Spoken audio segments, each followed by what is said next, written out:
अस्सलाम वालेकुम everyone. Last assignment में एक कंफ्यूजन था। यहाँ पर जनवरी नहीं फरवरी लिखा हुआ था, तो मेक श्योर के जनवरी है फरवरी नहीं है। Now today I'll start with a new work. Right now we have completed with the normal form games and its application. There are more questions to be done from the application part, but because of scarcity of the time, I would not be going into the every detail, but just have touched upon the normal form games and its application, the oligopoly and monopoly, and that's it.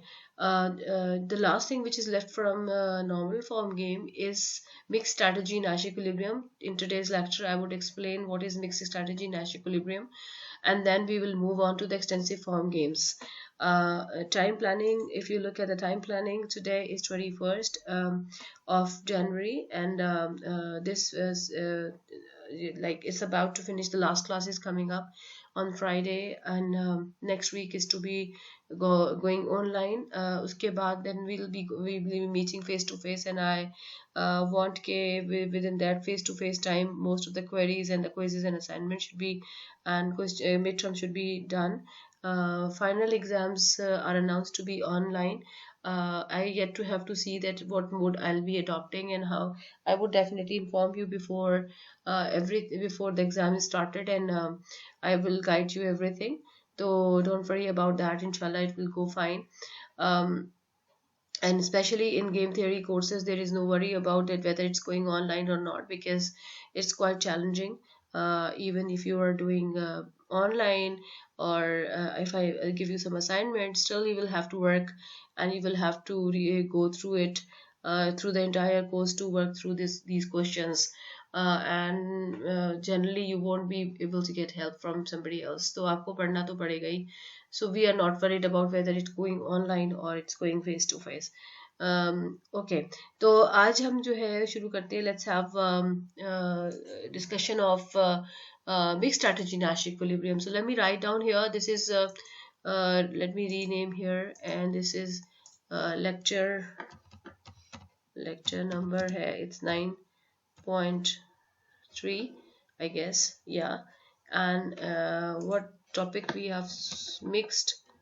It's mixed strategy Nash equilibrium. Okay, तो जो versus pure strategy Nash equilibrium, yeah, equilibrium.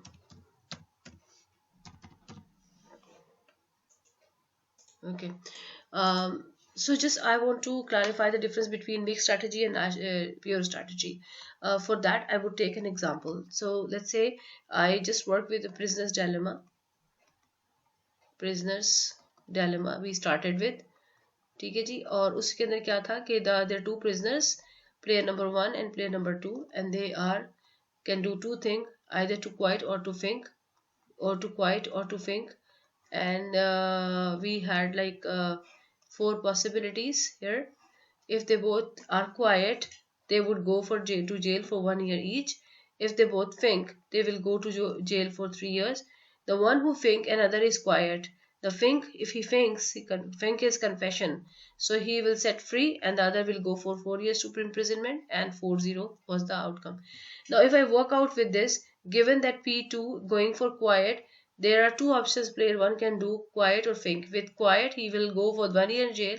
With think, he will go with 0 years jail. Definitely, this is better. Similarly, 4 versus 3, 3 is better. So think is the dominant strategy for player number 1 compared to quiet. So they will confess. इसी तरीके से given this, now 1 versus 0. 0 is better because 0 year of imprisonment is better than 1 year of imprisonment. 4 versus 3, तो 3 is better. Now if you can see, ये आपके पास क्या आया है? This is called like what player number 1 will do. Player number 1 will think. What player number 2 will do? He will also think. So what is the probability that they will think? 100%. What is the probability that he will think?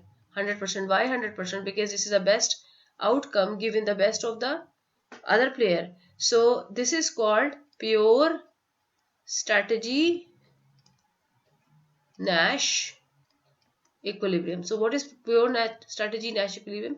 Whatever we were doing so far was a pure strategy Nash equilibrium, in which whatever the solution comes, that solution shows the strategy or the action will be played by the player, any of the player 100%.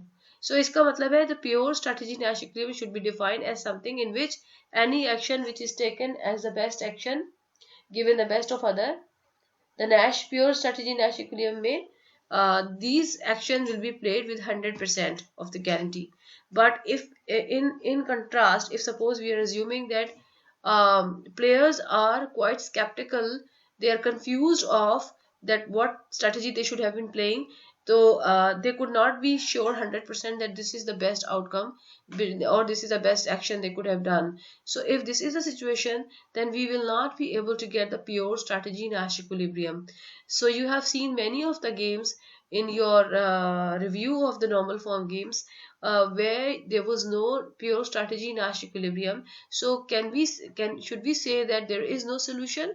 So answer is no. Whenever we don't find pure strategy Nash equilibrium, there is an alternative which is there, and it is called mixed strategy Nash equilibrium. So if pure strategy Nash equilibrium is a situation where any player who is working under the pure strategy Nash equilibrium is playing any action with 100% of the probability.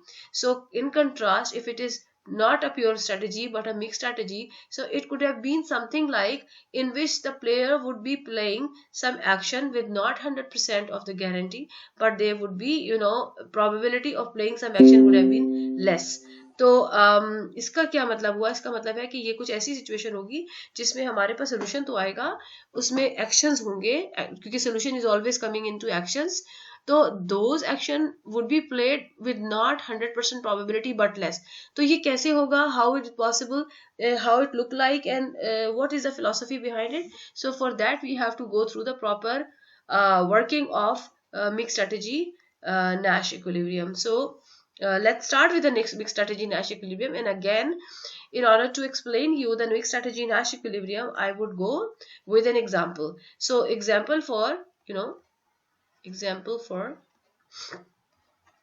mixed strategy Nash equilibrium. ये क्या चीज है? So it is strategy. क्या है ये? So example है इसके लिए, अगर आपको याद होगा मैचिंग पेनी गेम, याद है? Matching Penney game. If you remember that game, there were two players who had coins.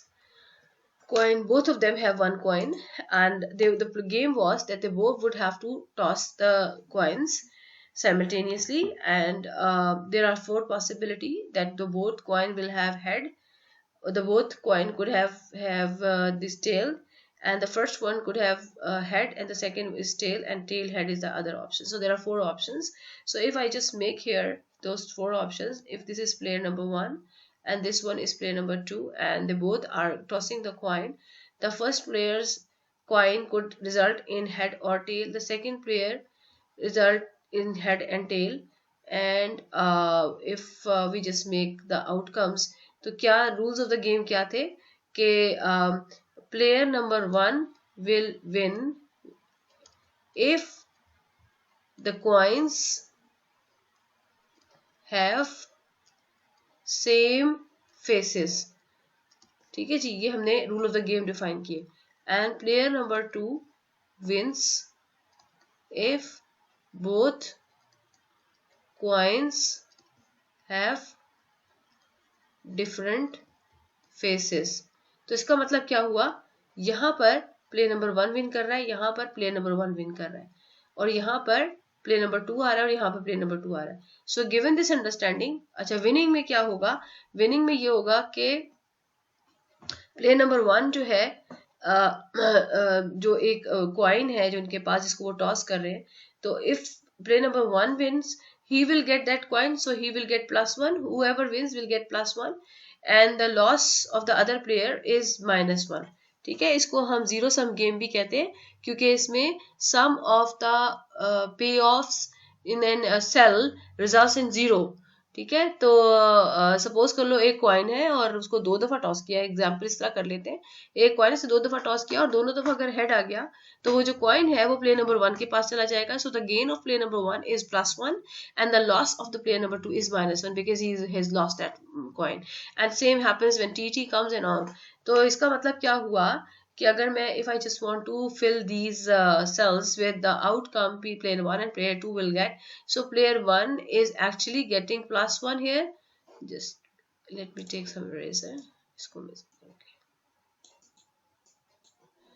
Okay, okay, so इसको मैं थोड़ा सा fill in कर देती हूँ।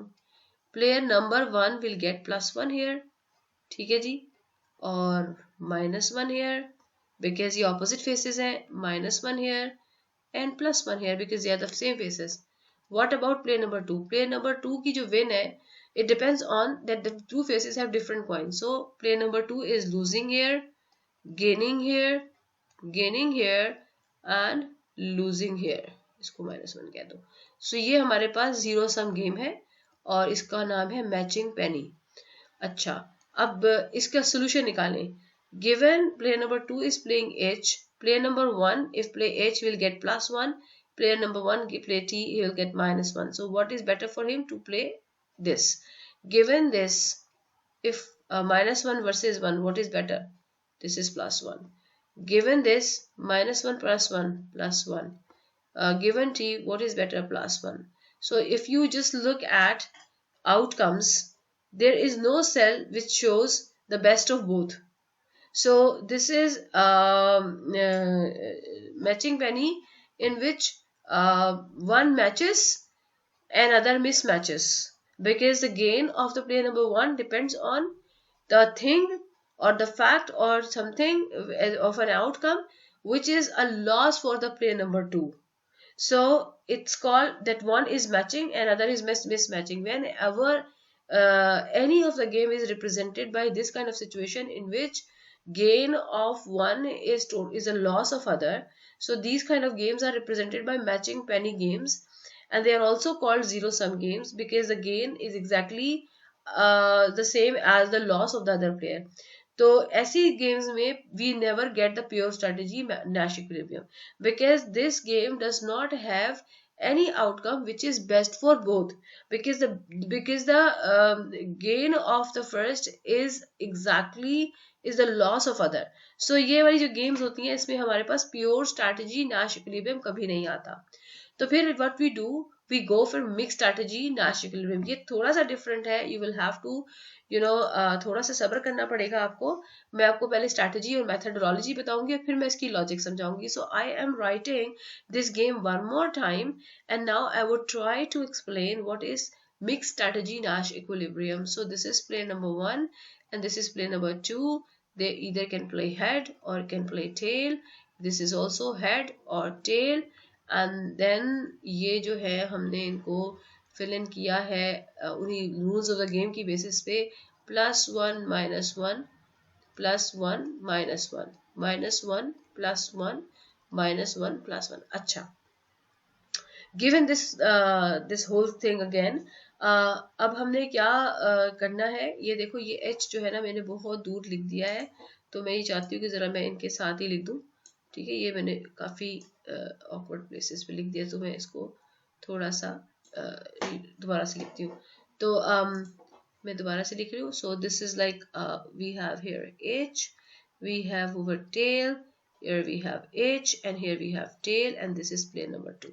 अच्छा, अब क्या करते हैं हम, अब now player number 1 does not know because this is a simultaneous move game।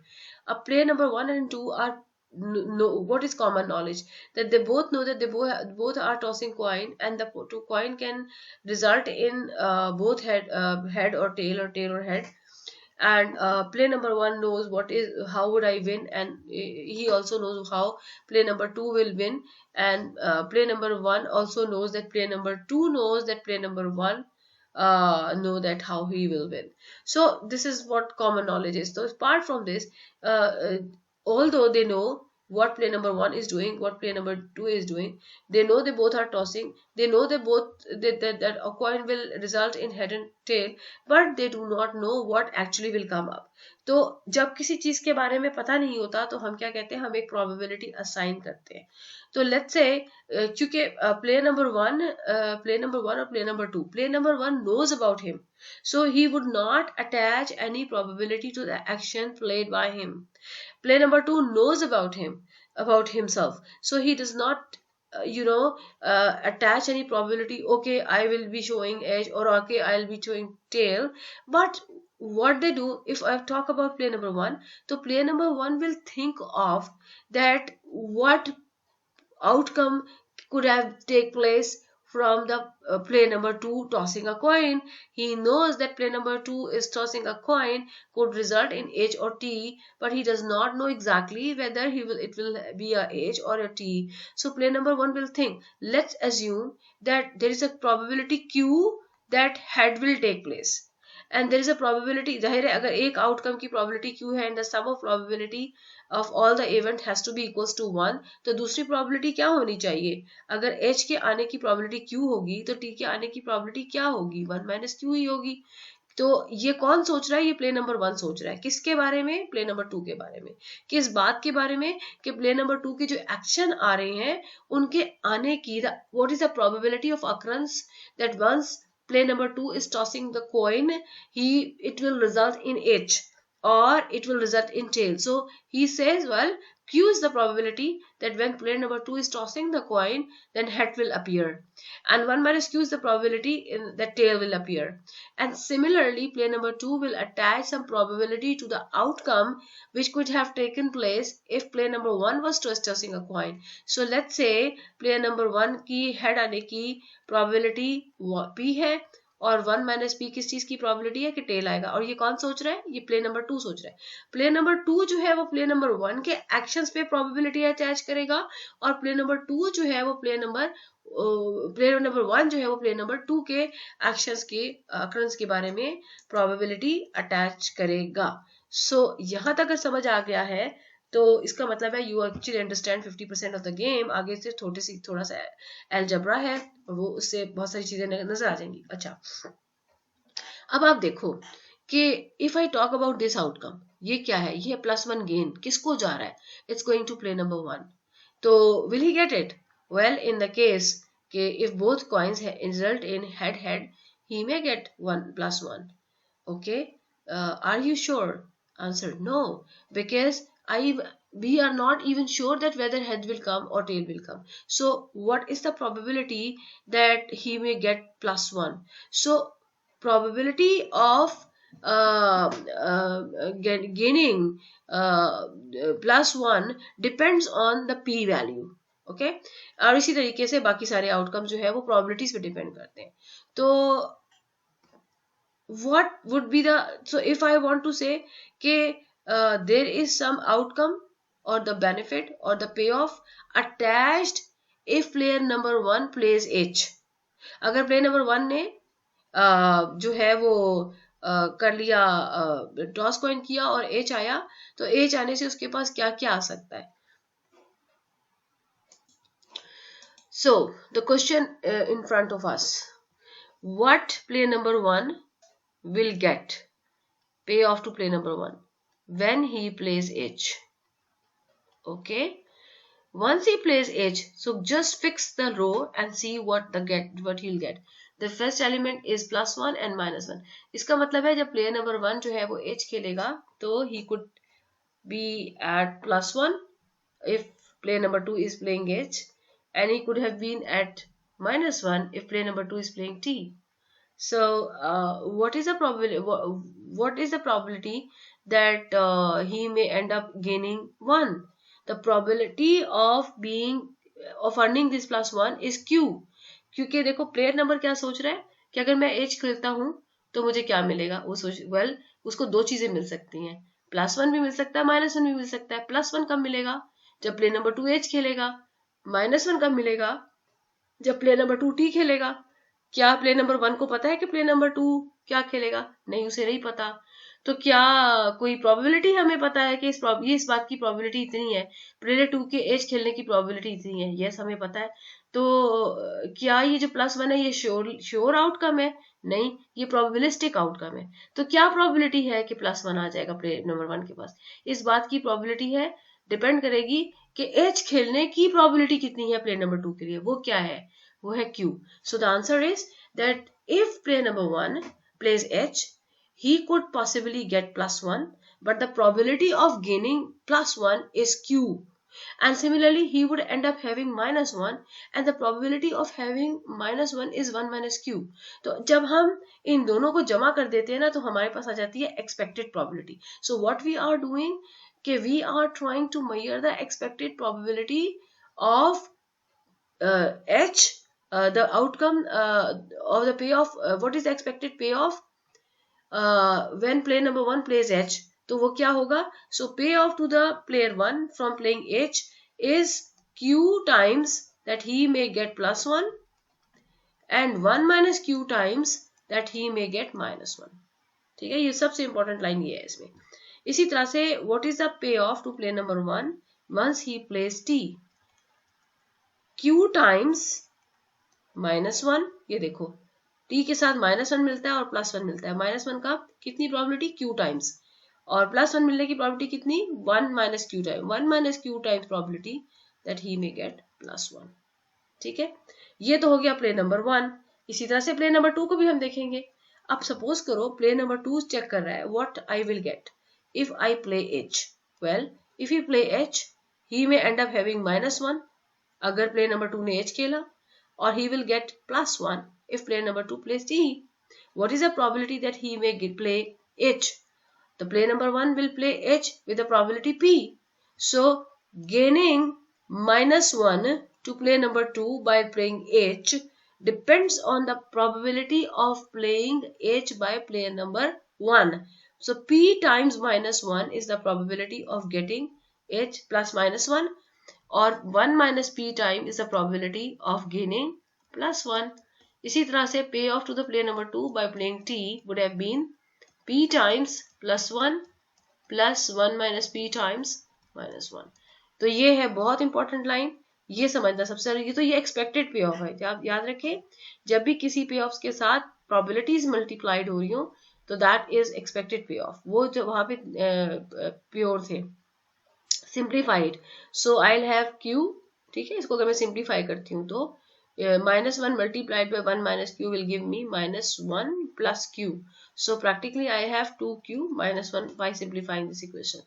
Simplify this minus Q plus 1 minus Q.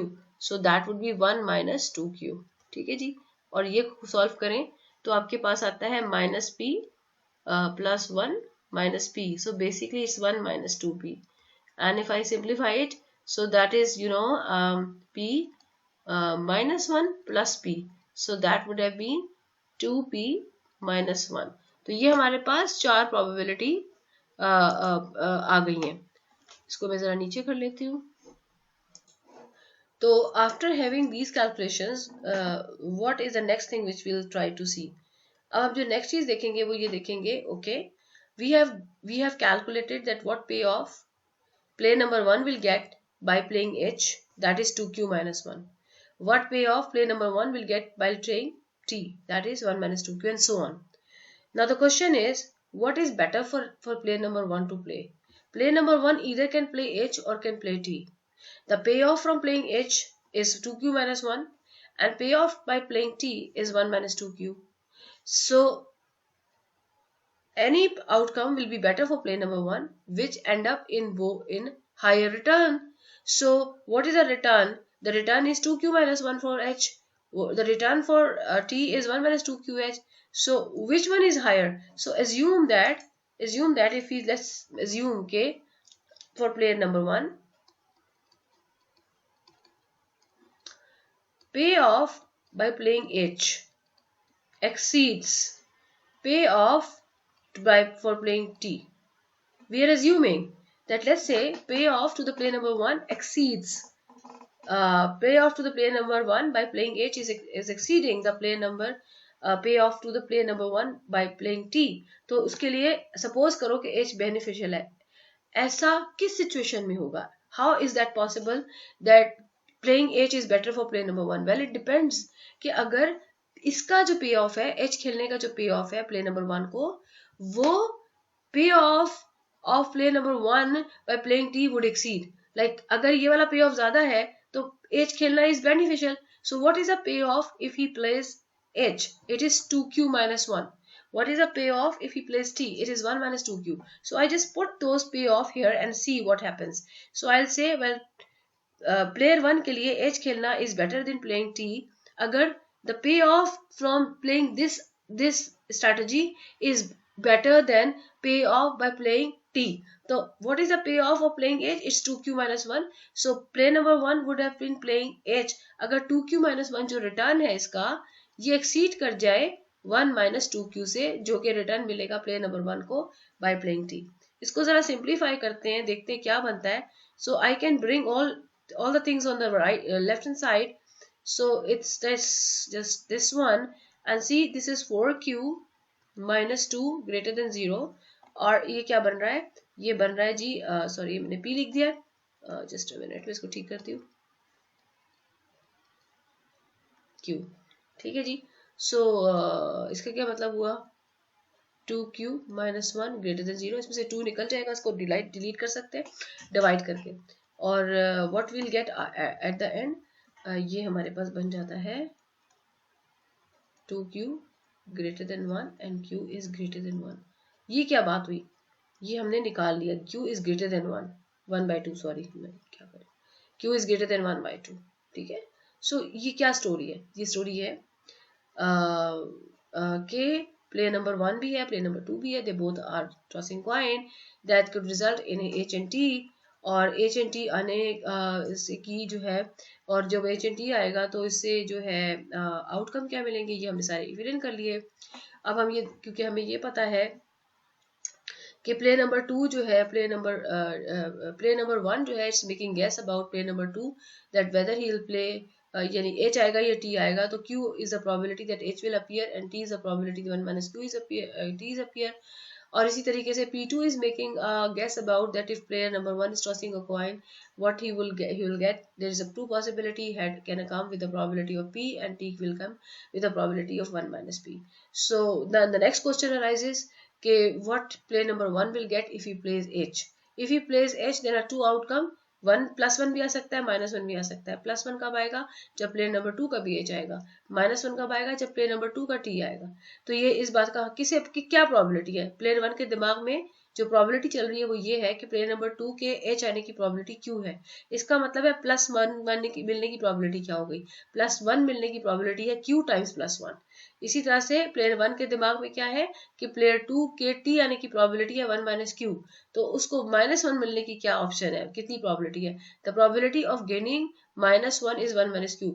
So then I am writing पे of to player number 1 once he is playing h will +1 with the probability of q and -1 with the probability of 1 minus q. Simplified and got this.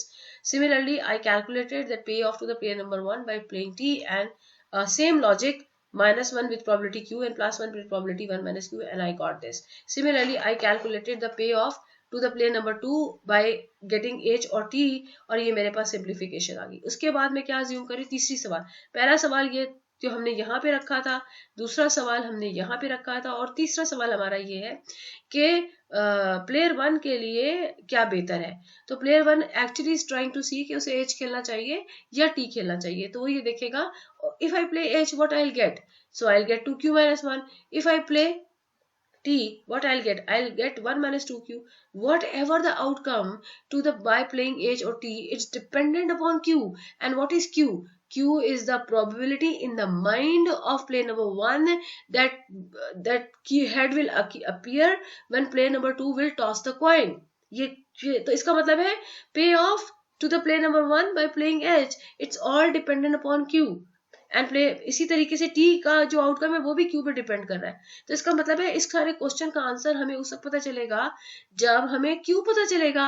तो इसको Q एक unknown है। Remember maths की rule क्या होती है कि if you want to work with one unknown you will have to have one equation. So I am trying to develop that equation. So what is the logic? Logic is कि for player number one h would be better than t अगर पे of to H would be greater than पे of to T.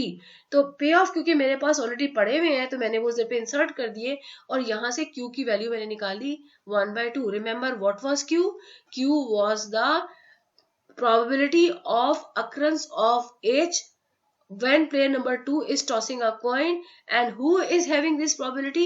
That was in the mind of player number 1। तो अब इस वाली सारी story को हम कैसे एलैबोरेट कर सकते हैं? हम क्या बताएं, हम ये कह रहे हैं प्लेयर नंबर 1 के दिमाग में प्लेयर नंबर 2 के कॉइन को टॉस करने once the player number 2 is tossing the coin so head can appear और tail can appear। तो प्लेयर नंबर 1 के दिमाग में ये है कि क्यू प्रोबेबिलिटी है कि जब प्लेयर नंबर 2 कॉइन को टॉस करेगा तो हेड आएगा। ठीक है, अब वो क्या कह रहा है, वो ये क्या कंक्लूजन है? ये कंक्लूजन ये है कि क्यू जो कि हेड आने की प्रोबेबिलिटी है किसके दिमाग में? प्लेयर नंबर 1 के दिमाग में। किसके बारे में? प्लेयर नंबर 2 के हेड आने की प्रोबेबिलिटी है। तो प्लेयर नंबर 1 इज थिंकिंग कि whenever this Q value यानी the probability that head will appear when the player number 2 will toss the coin, that probability is greater than 1 यानी 50% से ज्यादा चांसेस है कि प्लेयर नंबर 2 जब coin को toss करेगा तो हेड आएगा। अगर इस बात की प्रोबेबिलिटी 50% से ज्यादा है तो इसका मतलब क्या होगा? इसका मतलब होगा कि प्लेयर नंबर 1 को ज्यादा पे ऑफ मिलने के चांसेस हैं while playing h as compared to t। तो इसका क्या मतलब है कि अगर क्यू जो है 50% से ज्यादा हुआ तो प्लेयर नंबर 1 के लिए क्या बेनिफिशियल है? प्लेयर नंबर 1 के लिए एक ही चीज बेनिफिशियल है कि उसको एच खेलना चाहिए। तो क्या मैं इसको सॉरी ऐसे लिख सकती हूँ कि if Q is greater than 1/2 player 1 should play H. तो अगर लेस देन 50% हो तो फिर क्या करना चाहिए? फिर प्लेयर 1 शुड प्ले टी। और अगर 50% के बराबर हो फिर क्या करना चाहिए? Player 1 is indifferent between playing H और टी, वो दोनों में से कुछ भी खेल सकता है। ठीक है, तो ये हमने एक स्टोरी जो है इस सारी कैलकुलेशन से निकाली है। किसके बारे में? Player 1 decision making. प्लेयर 1 खेलेगा एच अगर क्यू 50% से ज्यादा हो, वो खेलेगा टी अगर क्यू जो है वो 50% से कम हो, और खेलेगा he can either play h or t अगर q 50% हो। So this is all about play number 1. The game is not completed until we will also have to talk about play number 2. So let's go and think of play number 2. Now look at the play number 2. Play number 2 भी h भी खेल सकता है, t भी खेल सकता है। अगर वो h खेलेगा तो उसको मिलेगा -1 और +1। क्या गारंटी है कि -1 मिलेगा? p is the probability that he may get -1. 1 minus p is the probability that he may get +1. Similarly, if he plays t, he will get +1 or -1. What's the probability? P is the probability of getting +1 and 1 minus p is the probability of getting -1. So if I just write everything over here, so इसको मैं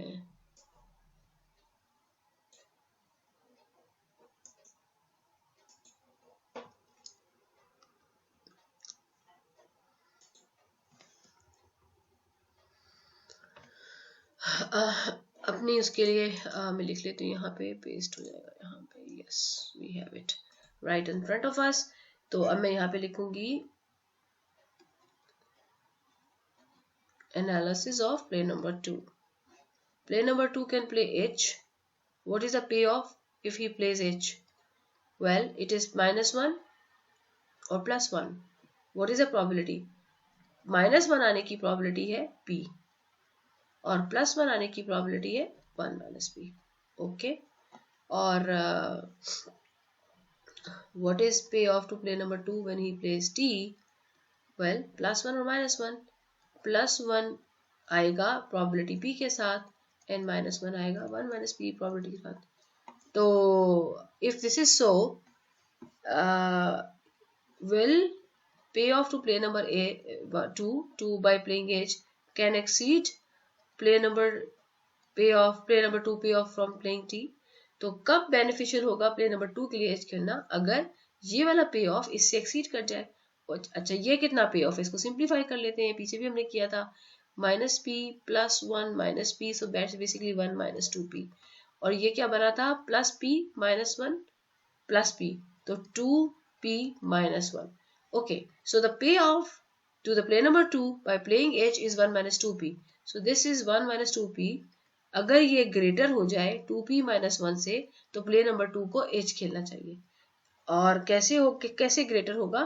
So let's have a value 1 - 2p - 2p +1 greater than 0. So this is like 2 - 4p greater than 0. So this is 1 - 2p is greater than 0, and practically it's 1 is greater than 2p, or 2p is less than 1, or p is less than 1/2. So what is this story? जब भी p की probability 50% से कम होगी, so the player number 2 जो है उसको H खेलना चाहिए. अगर यानी प्लेयर नंबर 2 को H खेलने से ज्यादा पे ऑफ मिलेगा अगर p जो है वो लेस देन 50% होगी. रिमेंबर, प्लेयर नंबर 2 जो है वो मिसमैच करता है. His gain is that both coin should have different phases. ठीक है जी. और p क्या चीज है? p है, ये देखो, ये था p. P is the probability of occurrence of head when player number 1 is tossing the coin. और ये किसके दिमाग में है? ये player number 2 के दिमाग में है. So player number 2 is having the thought and a feeling, a belief that player number 2 के H आने की probability P है. और वो क्या कहता है? और वो उसे ये पता है कि उसकी रूल्स ऑफ द गेम में अगर दोनों पॉइंट पे डिफरेंट नंबर आता है तो वो गेन करता है. तो इसका क्या मतलब हुआ? इसका मतलब ये हुआ कि अगर P यानी कि हेड आने, प्लेयर नंबर 1 के हेड आने की प्रोबेबिलिटी 50% से कम हो, तो फिर उसे हेड से ज्यादा पे ऑफ मिलेगा. क्यों? क्योंकि less the chances of occurrence of head, more the chances are of occurrence of T. So playing H is better for player number 2 in a situation where more chances from player number 2 is to get T. क्योंकि player number 2 का gain क्या है कि अगर वो H खेलता है तो player number 1 को T खेलना चाहिए. तो कहानी को हम कैसे कंक्लूड करेंगे? हम ये कहेंगे वेल कि जैसे मैंने ऊपर लिखा था मैं उसी को फॉलो करूंगी. हाँ, if P is less than 1, player number 2 play H. ठीक है जी. क्योंकि P क्या है? प्लेयर नंबर 1 के हेड आने की प्रोबेबिलिटी. अगर वो कम है तो प्लेयर नंबर 2 को H खेलना चाहिए, अगर वो ज्यादा है तो उसको T खेलना चाहिए. इसी तरह से P greater than 1/2 है तो प्लेयर 2 should play T. और अगर P जो है वो 1/2 के बराबर आ जाती तो player number 2 is indifferent, playing head और टेल. ठीक हो गया. तो ये जो चीज है ना, ये वाली, दिस इज द कंक्लूजन. ठीक है. अब आप सोच रहे होंगे कि ये क्या कंक्लूजन हुआ, तो ये मैं आपको फर्दर एक्सप्लेन कर देती हूँ. ये बेसिकली कंक्लूजन जो है एक प्रोबेबिलिस्टिक कंक्लूजन है जिसके अंदर we are making options and we are trying to see कि what is the probability of gains in that those options. तो ये हमारे पास दो चीजें आ गई. Q 50% से ज्यादा हो तो H खेलना चाहिए, और P 50% से कम हो तो हमारे पास सिचुएशन क्या आई है? प्लेयर नंबर 1 का क्या जवाब है, प्लेयर नंबर 2 का क्या एनालिसिस है. प्लेयर नंबर 1 कहता है, आपको याद है कि प्लेयर नंबर 1 जो है वो मैच कर रहा है, इस बात को जहन में रखना है, और ये जो है वो मिस मैच कर रहा है. ठीक है जी. तो ये कब विन करता है? ये विन करता है हेड हेड से या टेल टेल से. और ये कब विन करता है? हेड टेल या फिर टेल हेड से, यानी ये मिस मैचिंग है. ठीक है जी. और सोल्यूशन क्या आया हुआ है हमारे पास? प्लेयर 1 के लिए Q की वैल्यूज का सोल्यूशन आएगा और प्लेयर 2 के लिए P की वैल्यूज का सोल्यूशन आएगा. तो प्लेयर 1 जो है वो Q जो है वो Q क्या है? प्लेयर 1 के दिमाग में प्लेयर 2 के H आने की प्रोबेबिलिटी. तो अगर Q ग्रेटर देन 1/2 है तो प्लेयर 1 क्या खेलेगा? Will play H. ओके. और अगर Q इक्वल्स टू 1/2 है तो प्लेयर 1 क्या खेलेगा, he would have play H या T, दोनों उसके लिए बराबर है। और अगर Q जो है वो लेस देन 1/2 है तो प्लेयर 1 के लिए बेटर ऑप्शन क्या है, टू प्ले T। अब प्लेयर नंबर 2 को देख लो कि अगर P जो है वो लेस देन 1/2 है तो प्लेयर नंबर 2 को खेलना चाहिए क्या, H। और अगर P जो है वो इक्वल्स टू 1/2 है तो प्लेयर नंबर 2 को क्या खेलना चाहिए, H या T। और अगर P जो है वो ग्रेटर देन 1/2 है फिर प्लेयर नंबर 2 को क्या खेलना चाहिए, T।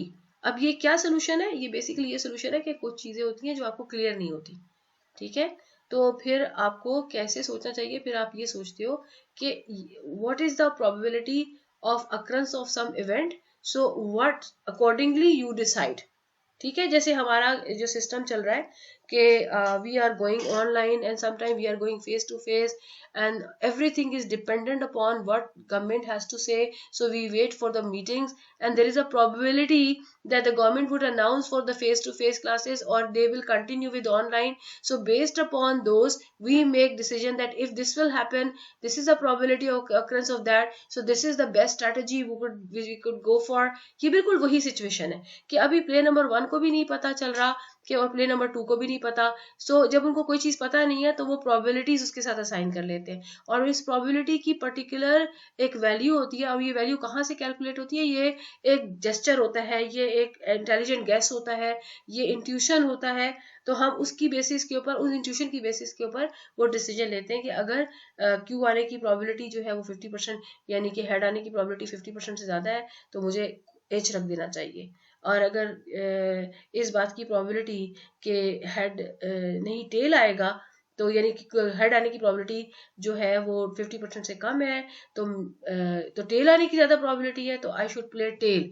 So this is what the play number 1 is thinking. और ये सारा प्रोबेबिलिस्टिक है।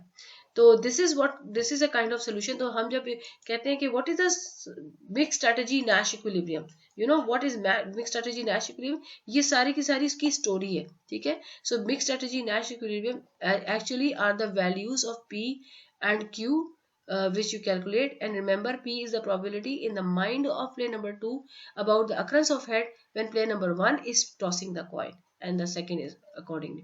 ये P की वैल्यू जो है हमारे पास आ गई 1/2 एंड Q की वैल्यू आ गई हमारे पास 1/2।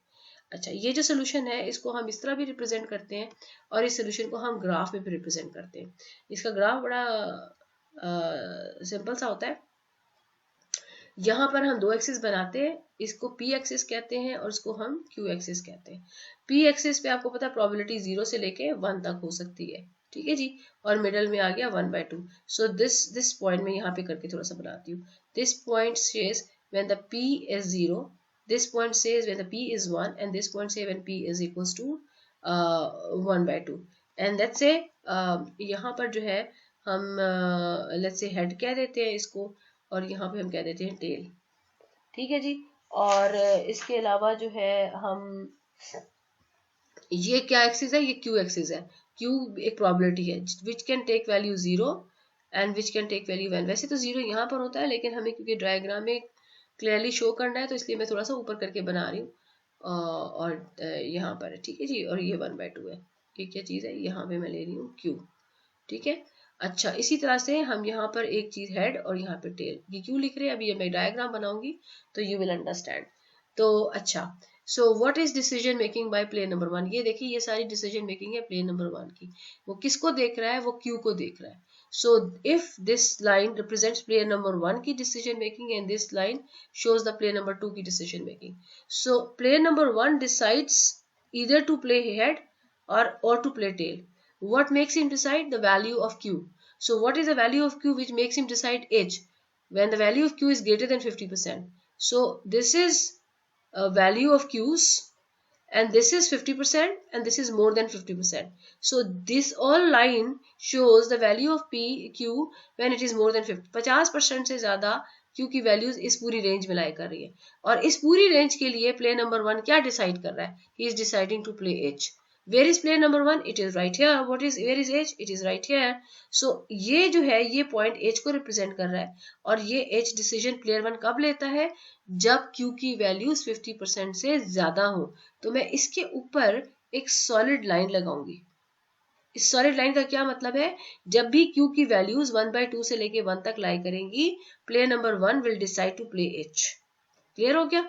इसी तरह से जब भी Q की वैल्यूज 0 से लेके 1/2 के दरमियान लाई करेंगी, प्लेयर नंबर 2 क्या खेल रहा है, T खेल रहा है। T वो कहां पर डिसीजन ले रहा है, ये रहा T, इस पॉइंट के साथ रिलेट कर रहा है। तो इस सारे पॉइंट पर कहां से कहां तक T है, जब भी प्रोबेबिलिटीज की वैल्यूज यहां से यहां तक लाई करेंगी, यानी 1/0 से लेके 1/2 तक, तो प्लेयर नंबर 1 T खेलेगा। अच्छा, और अगर Q की वैल्यू 1/2 होगी तो फिर प्लेयर नंबर 1 क्या करेगा, वो H भी खेल सकता है, वो T भी खेल सकता है।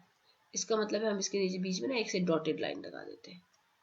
ठीक है, ये क्या है, मिक्स स्ट्रेटजी नैश इक्विलिब्रियम का डायग्राम। अभी तो ये मैंने फिर प्लेयर 1 के लिए किया है, तो I should also do for player number 2। अब प्लेयर नंबर 2 क्या डिसाइड कर रहा है, वो भी या तो H खेल सकता है या T खेल सकता है। प्लेयर नंबर 1 H कब खेलता है, प्लेयर नंबर 2 H उस वक्त खेलता है जब P जो है वो लेस देन 1/2 हो। P कहां पर है, P यहाँ पर है। लेस देन 1/2 का मतलब है यहां से लेके यहां तक। इस सारे टाइम में प्लेयर नंबर 2 क्या खेल रहा है, वो H खेल रहा है। ये देखो प्लेयर नंबर 2 और ये इसका H। तो ये H के डिसीजन वो कब लेगा, जब प्रोबेबिलिटी 0 से लेके 1/2 के दरमियान होगी। तो मैं यहाँ पे एक सॉलिड लाइन लगा लूंगी। ठीक है, इसी तरीके से प्लेयर नंबर 2 H कब T कब खेलता है, जब P जो है वो ग्रेटर देन 1/2 हो। ये है P, ठीक है, और ये है सारा एरिया ग्रेटर देन 1/2 का। इस सारी रेंज के लिए प्लेयर नंबर 2 क्या डिसाइड कर रहा है, वो T डिसाइड कर रहा है, और ये T का डिसीजन है। और ये किस रेंज के लिए, ये यहां से लेके यहां तक के लिए। तो मैं यहाँ पे एक सॉलिड लाइन, सॉलिड का मतलब है yes he will play this. And कहां पर वो कंफ्यूज है, he is confuse between playing H और T जब P की वैल्यू 1/2 है। तो या तो P की वैल्यू 1/2 यहाँ पर है, इसके ऊपर वो T भी खेल सकता है तो ये पॉइंट आ गया, उस पर वो H भी खेल सकता है तो ये पॉइंट आ गया। तो हम इनको क्योंकि कंफ्यूज है तो हम इसको डॉट से मिलाते हैं। तो ये क्या चीज है, ये है जी mix strategy Nash equilibrium diagram. ठीक है, तो ये हो गया सोल्यूशन। बहुत सारी ऐसी गेम्स होती हैं जिनका सोल्यूशन प्योर स्ट्रैटेजी में नहीं निकलता, तो हमें फिर मिक्स स्ट्रैटेजी नैश इक्विलिब्रियम निकालना होता है, और मिक्स स्ट्रैटेजी नैश इक्विलिब्रियम हमेशा निकलता है। अब मैं आपको एक और गेम जो है वो आपके सामने शो कर रही हूँ, और उसमें एक छोटा सा चेंज है, और वो क्योंकि it's very important for you to know that, तो वो मैं आप यहाँ पे करके और उसके बाद आपको वो छोटी सी होमवर्क से दूंगी। So let's say I have 2 players, this is player number 1। पहले मैं यहाँ पे इसके एक्शन लिख लेती हूँ। Let's say player number 1 can play T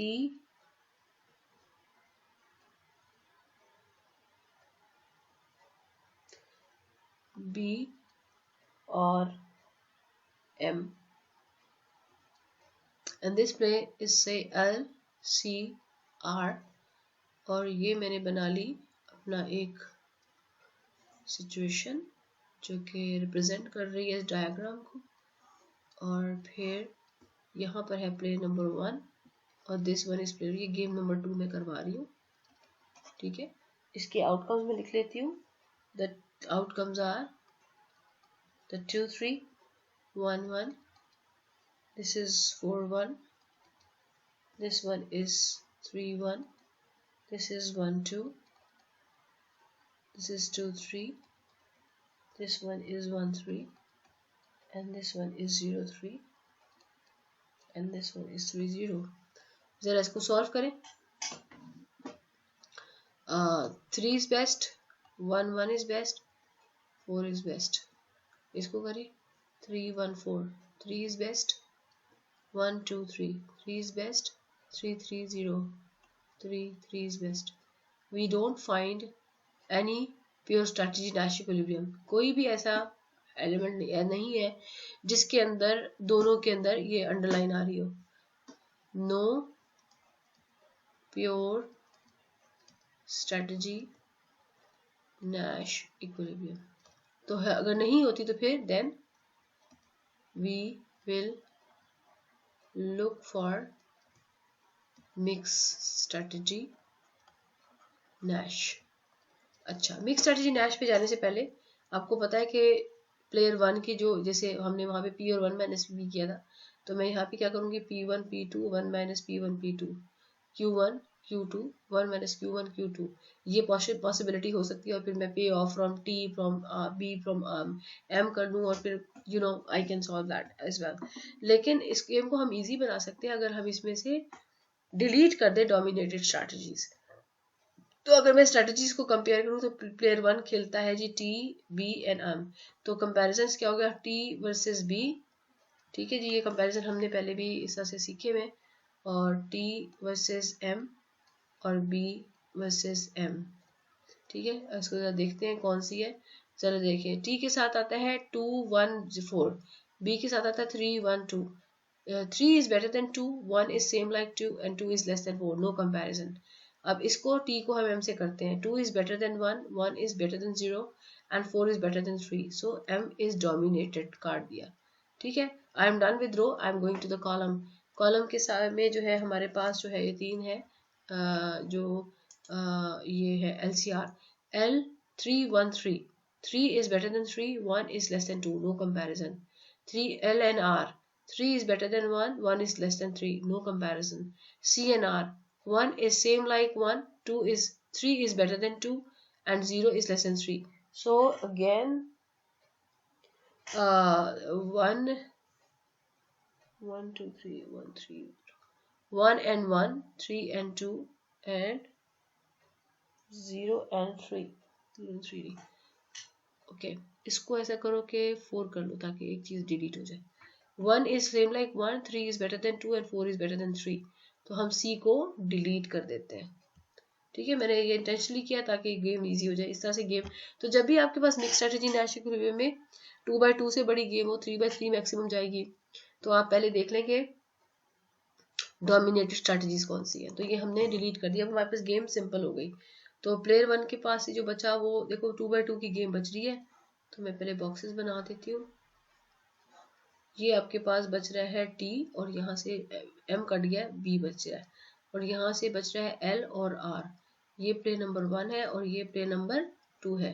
तो एंट्रीज हमारे पास बच रही हैं 2 3, और हमारे पास बच रही हैं जी, ये थोड़ा सा मैं हाईलाइट कर देती हूँ उसको जो हमारी कट रही है ताकि बाकी पता चल जाए।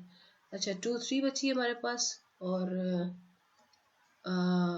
4 1 बची है, और 3 1 बची है, और 2 3 बची है। ठीक है जी, अब आप उसी तरह से करो। ये है इसकी आने की प्रोबेबिलिटी है P और इसकी आने की प्रोबेबिलिटी 1 माइनस P।